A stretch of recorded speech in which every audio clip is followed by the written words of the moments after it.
Good morning. Good morning. Maybe you've wanted to try fasting in the past, but you weren't sure how long to go. Well, today we're going to talk about my girlfriend and I's 36-hour fast that we just recently did over the weekend. We're going to knock out some key takeaways. Why is saying no to food so difficult? The mental clarity, my favorite part of it. I would start in the morning next time. We'll get a little more clarity with that. Stay with us. And additionally, I have a blog and a digital journal that I'm going to go ahead and read through that really just gets in the nooks and crannies of the pros and cons of it, because nothing has all the good without the bad and vice versa, right? Enjoy the morning show, friends. Good morning to y'all. Cheers.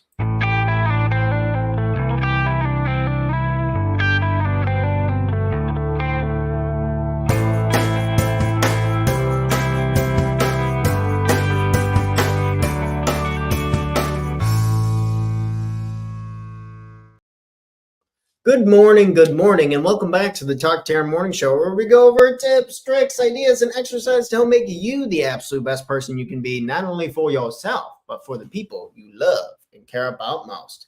Good morning, everyone. Today, we're going to be talking about the key takeaways from a 36-hour fast that my girlfriend and I did over the weekend. So we're kind of trying to increase the hours. We've done some 24s. I've done a 36, a couple in the past, but I like to really keep track of how it is I feel. I believe it's really important. If you're going to literally starve your body for benefits, I think it's good to do the measurements, continue to do the research on what works and what doesn't work for you. Again, I am not a medical doctor by any means, so talk to a healthcare professional if you have extra questions or underlying health concerns and all that other morning stuff, that we need to get out of the way.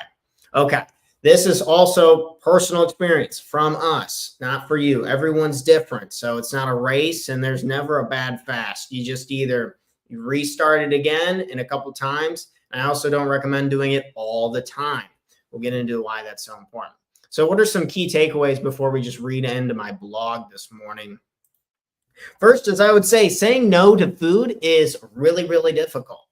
Throughout the fast, it just is mind-boggling to me how easy it is to get food in this country. How a huge portion, like a third, is like still nearly like on the verge of starvation. But here, every street corner, all these commercials, all of these ads on your phone 24/7 want you to eat all the time, nonstop. And I don't believe, this is such a recent development. When you think of really how long humans have been around, there's arguments around the dates and the times for that. But when you really think about how long we've been around, eating all day long has been a very small sliver of this. So to think that we're meant to eat all the time doesn't really make any sense. And it's go figure that this country is dealing with a lot of overweight issues. There's a lot more people than not, unfortunately, that you would say, hey, would you like to lose some weight? And a lot of people would say yes. It's a much smaller portion of people that say, I would like to gain weight. Also, I would like to note that I am one of those people, and I'd say it's probably a lot more harder emotionally to lose the weight than it is to gain the weight. But either way, that's a topic for another day. But one of the first takeaways I would just say is, it's just so nuts how programmed and how billions and billions of dollars are pushing us to eat and to consume 24/7, because businesses, the purpose of a business is, whether we like it or not, is to make money. So it's good. It's no like shock that every 3 ads that you see on TV is something that you're going to consume and put into your body. Okay, next up is key takeaways. Mental clarity.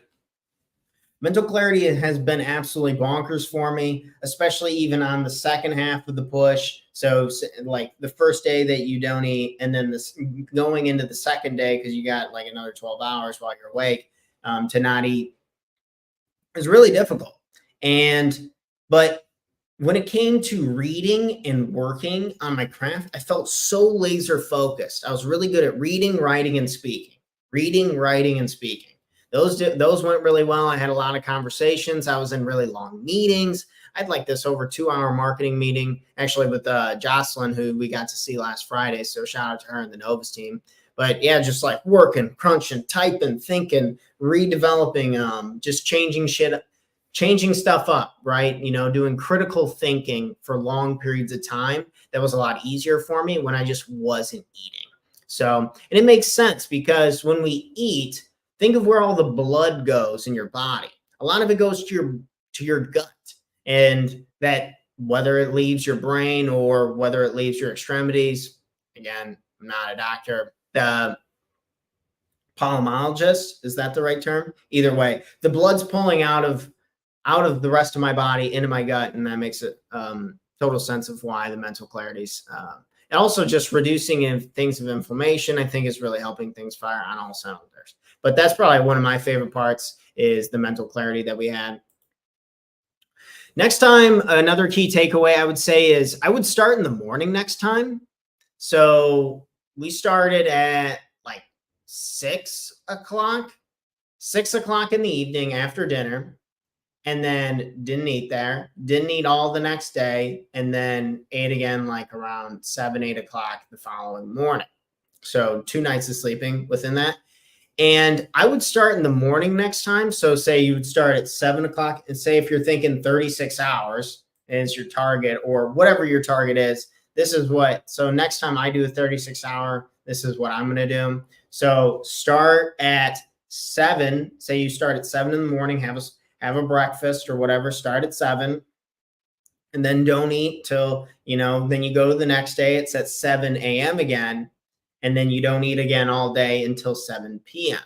That's probably what I would do next time, just because I felt really restless, and I had a bit of a harder time sleeping the second night when I was fasting. I wonder if that's really common for other people, or if, we were measuring our blood and all that, and that I highly recommend. If you don't know how to do that, then there's Dr. Mindy Pell's. What's that other guy that I really like? Gary Brecker. There's just so much information on like testing your blood, testing your blood sugar, and testing your ketone levels are the most important measurements that you want to check to see if you're good to keep going, or else either way. But if you do have additional concerns, I would highly recommend talking to a healthcare professional. But either way, for me, I would start again in the morning, and then I'd go through the 2 days, because you're probably thinking, well, Tanner, I'd rather sleep than be awake and be hungry or whatever. But after a day, the hunger it just dissipates, because your body's like, oh, wow, I'm not going to get food. And for me, the hunger pretty much dissipates. It's more just like the restlessness, and your body's starting to go into fight or flight mode. So it's like, I want to do things, and I want to gather, and I want to make things happen. Like the brain, all the way down at the bottom, the brain sound, that thing is firing. Those are your instincts. Those are firing on all levels, and they want things to get done, to move forward, to survive, fight or flight. And that doesn't make for great sleeping, or it didn't for me. I slept about 6 hours, and then I was ready to rock and roll again. And I really wasn't that tired. My girlfriend's better with this stuff than I am, so sorry if I butcher this. But there's something about like being in this state of like ketosis and having higher ketones, and your cells are regenerating. That's like what sleeping is really doing for you, is helping you recover. And you're already doing that through like the fight or flight response and the regeneration of everything. So you don't need as much rest per se. But on to our next key takeaway is, I would say it's easier with a partner. So I've done this on my own, and I've done this with my girlfriend, Danielle. Shout out to you, honey. You're the absolute best. And it was just fun to talk. I want you to think back whether it's a job or it's a sports, that's what's most relatable to me, when you're going through something that sucked. But when you're going through something that sucked with people that you love and you care about, whether they're teammates, they're coworkers, or people you just like, isn't it way easier? So you think of your job, and you don't really like the job, but you really like the coworkers and stuff like that. It makes it so much more fun. Or say if you're an athlete and you're going through practice and you're having to do more laps and more push-ups, or whatever, right? The physical toll starting to wane on you and sucks. And then afterwards, when it's done, you're with your buddies, you're with your friends, your teammates. You're like, wow, that freaking blew. But we did it together. So it's kind of like that. I would highly recommend maybe you find like a friend or a family member or someone who's interested in this biohacking longevity stuff that we've gotten so into as of late, which I'm all about. Some people are like, oh, that stuff's cheesy. It's like, I don't care if it's cheesy. I want to feel good. I want to feel clean, energetic, and I think fasting can really do that for you. But to make things easier, I'd say with a partner, because, you know, if you're, this will be in the journal, but like during our fast, we were making beef jerky, and beef jerky is like one of my favorite foods of all time. And if not my favorite food, either way, we're making beef jerky. I can smell it and stuff. And like, we're like over 20 something hours in the fast and thinking like, dude, kind of tough. But with a partner, I think it made it a lot easier is my point. Okay. Now let's get over to the journal. We're going to just read a journal entry. I highly recommend when you do these types of things to journal about it.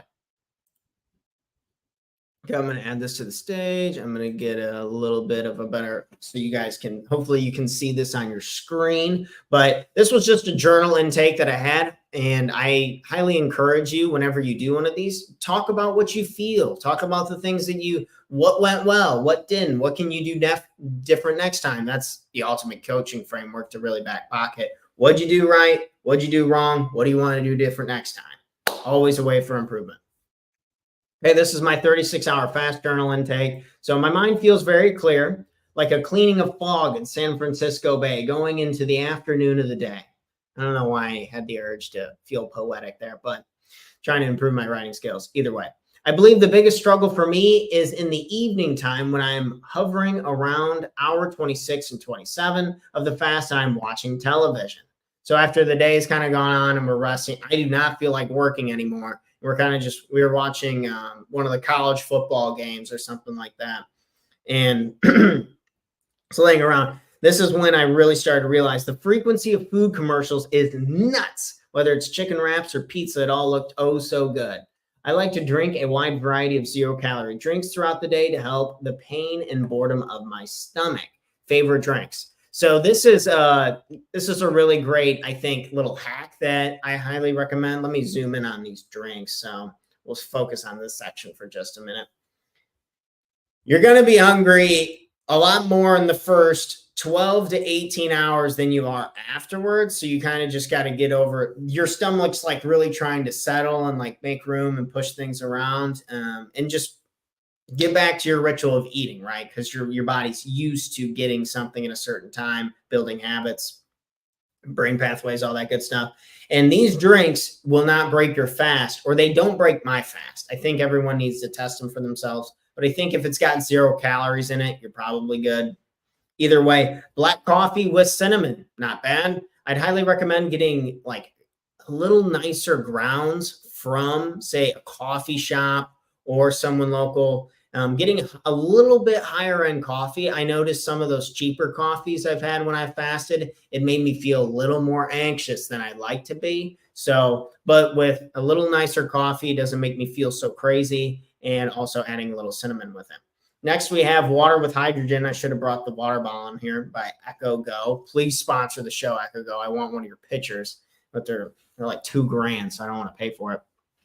Water with hydrogen, just adding hydrogen to the water makes it really soft. You know, Fiji, that's really good. So just nice drinks to take your mind off of not eating. Next, hot tea, chai or elderberry are my favorites. Sparkling water and unsweetened iced tea. So these are the drinks I really like to drink throughout the day. And I'm drinking a lot of water throughout this. I'm not doing no water, no food fast. I'm personally not my style. Or who knows, maybe in the future we'll try it. But I'd want to talk to more healthcare professionals before I'd take a stab at that. Just your brain's 93% water, so it's really hard for me to wrap the idea. I understand getting food, not having food and getting everything out of your guts, pooping everything out and recycling, but to know water? Interesting. Maybe something to learn about. Either way, these are the 5 drinks that I like to drink. And it's something to do, right? Something to keep you busy. I think we're all habitual and we like things to keep us busy. So these making these like tasty drinks throughout the day was really helpful for me. Okay, let's keep rock and rolling. I'm gonna zoom out just a little bit so you guys can read this. Okay, cool. I find it wild how I eat out of boredom or ritual. I would say this is a bigger drive for consumption than actual hunger. I always eat at this time. It is around the 24-hour mark that my gut has recycled and settled. I have gas leaving my body through burps and farts as my body is trying to recycle bad gut bacteria and cells, autophagy, with new healthy ones. So yeah, autophagy, just like the process of like bad cells dying and being pushed out and disposed of, and then new cells regenerating. But it's nuts to me, this 24-hour mark. Every single time I've done a fast, and around the 24-hour mark, I start literally burping and farting, and then I usually go take another crap. And I have not eaten anything. So what is leaving my body? Literal crap that has just been sitting inside of me. They talk about how Elvis had 40 pounds of crap inside of him. And if you're not going to the bathroom after every single time you eat, you have backup waste, right? Does that make sense? It makes sense in my brain. But it's usually, and that's why I like doing this so much every quarter, like once a month or every couple months, is just get all that stuff out of you. I mean, think about all the poisons and that crap when they put in their food, and they're like, oh boy, not this talk, Tanner, not this early on Monday morning, but we're having it. Just thinking about the foods that we eat, all of the crap that they put in it to make it cheaper and to make more money off of it, right? Businesses make money. I got nothing against that, but that's how it works. And this 24-hour mark has just done such an amazing job of like, that's when my health, when I start burping, I start farting, that's when my hunger pretty much goes away. I crap out again, and then I'm just good. And then I start to feel a lot better. So if you're in the early stages of it and you're like, damn, this pretty much sucks, see around the 24-hour mark. Again, this is for me, and I think everybody's different. But yeah, that 24-hour mark, my body starts, I'm burping, I'm farting, I take another crap, and I'm like, wow, I feel really good. I just got a lot of bad gases and extra crap out of my body that my gut has recycled and settled. So that's what we're really looking for, recycled and settled. I have gas leaving my body, yada, yada. We were just talking about that. Autophagy, yes. The hardest part is sleeping the night after a full 28 hours of fasting. My brain and heart felt a bit raced. I slept about 6 to 7 hours, and then I was ready to burst out of bed and do something. I tried to read for a while and struggled focusing. After 30 minutes, though, my brain was starting to get in a groove.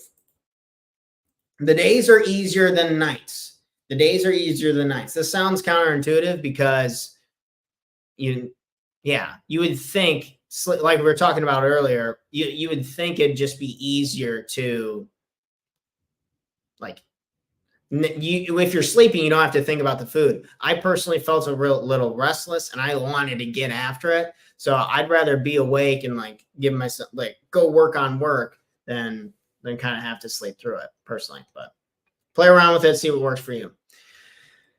I believe a huge factor in this measure is that I am working hard on my career and fitness during the day. These activities make strong distractions for hunger. So just working on hobbies or whatever, awesome distractions. My work just makes me not think about it. And thinking about things that suck is what ultimately makes it worse. Opposed to turning on the television and smelling the beef jerky my girlfriend is making for the holidays. Again, fasting continues to blow my mind on the sheer volume of commercials for food. Unfortunately, most of the food advertised is total garbage. All right, now let's talk about breaking the fast. I'm writing this about 40 minutes after taking a serving of AG1. Shout out to Athletic Greens, sponsor this show. Send us some Athletic Greens, please. AG1 on hour 37 of this fast.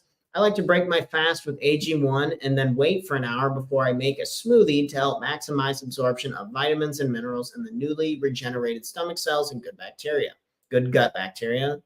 I am excited to try more fasts in the future and continue to extend the time I am in a state that my blood work shows I am in ketosis.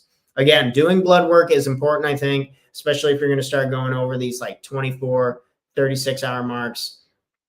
You just want to be on the safe side, right? You don't want to be jacking your body up, and also talk to a healthcare professional. Yes, I think it is very important to do blood work whenever doing a multiple day fast. Every person reacts differently. I would imagine my appreciation for food and nutrients skyrocket when I am in this site, when I am in this state.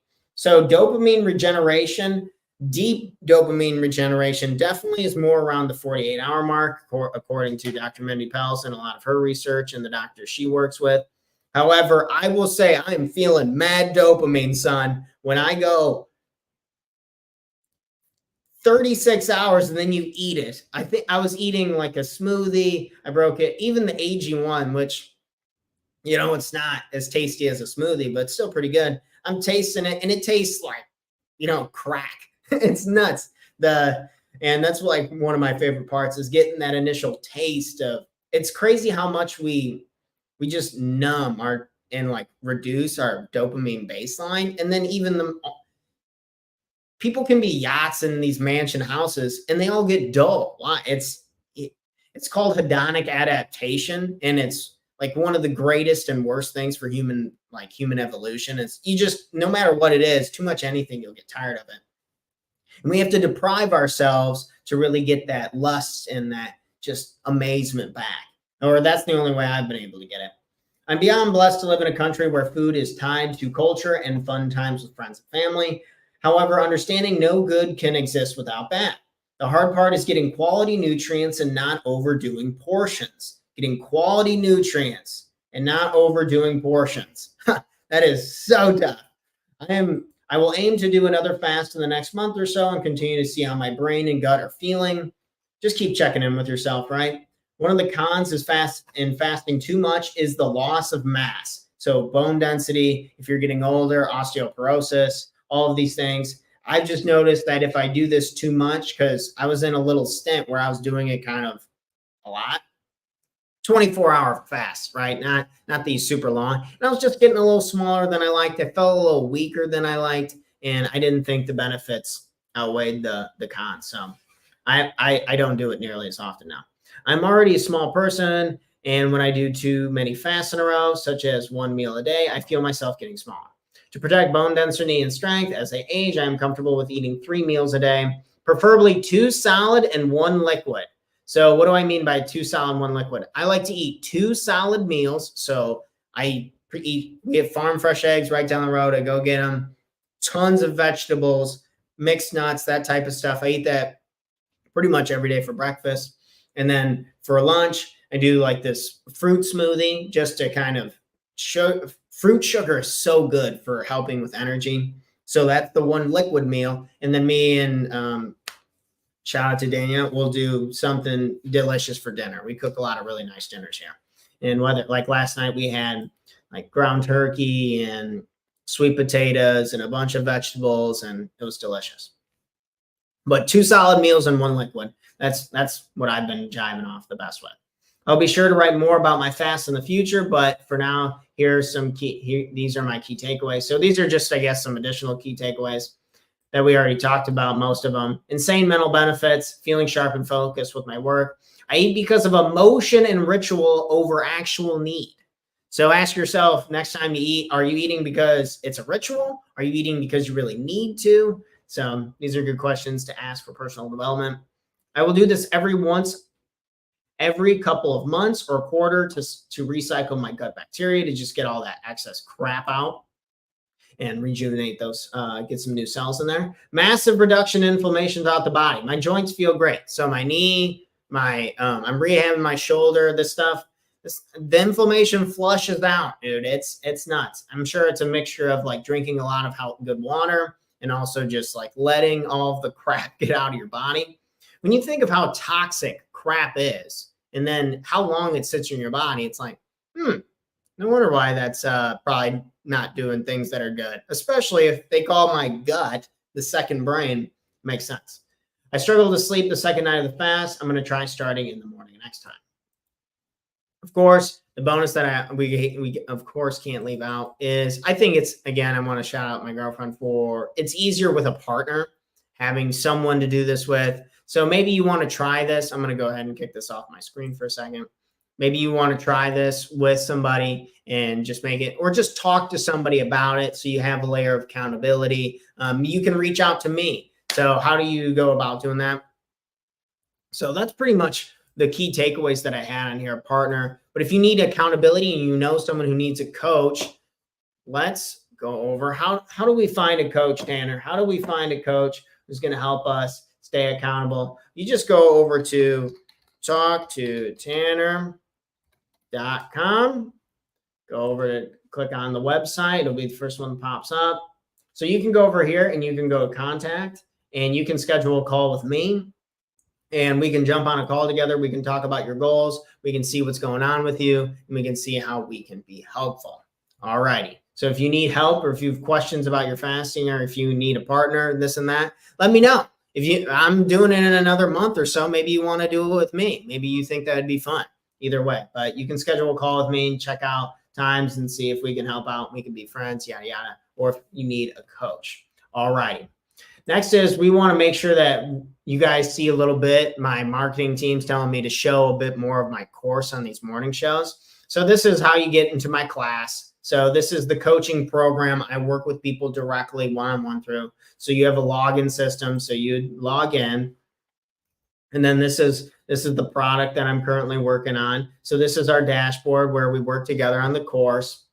Let's go ahead and resume the course. And this is, I've already unlocked all of the lessons because, well, I gave myself full access. But so let's go ahead. Let's look at, I'm kind of feeling overwhelmed today. So I want to do a breathing exercise. So thankfully there's tutorials on breathing exercises in here. So I think this is a piece that I'm going to do today, but I'm going to go ahead and give myself a guided breathing because I think guidance and accountability take things to the next level. So I just want to give you guys a quick sample of inside the course. We'll be back in here tomorrow a little bit, but let's go to the dashboard. But that's all I have for today. Let me kick this off my screen. Of course, if you have any questions, always go to talktotanner.com to check out our coaching and our products. But in case you needed to hear it, I love you. You're a badass. Look into fasting. See if just recycling some of this bad gut stuff inside you and getting it out of your body is what would be helpful for you. Cheers, friends. I'll see you on the next episode, live, 8 a.m. Central Standard Time, on the other episode of Talk Tanner. Peace.